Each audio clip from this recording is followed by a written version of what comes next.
Hi guys!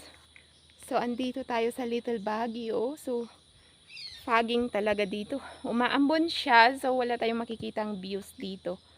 So kasi yung paligid is napuno ng ambon. So talagang wala tayong makikitang views. So hanggang dito na lang tayo.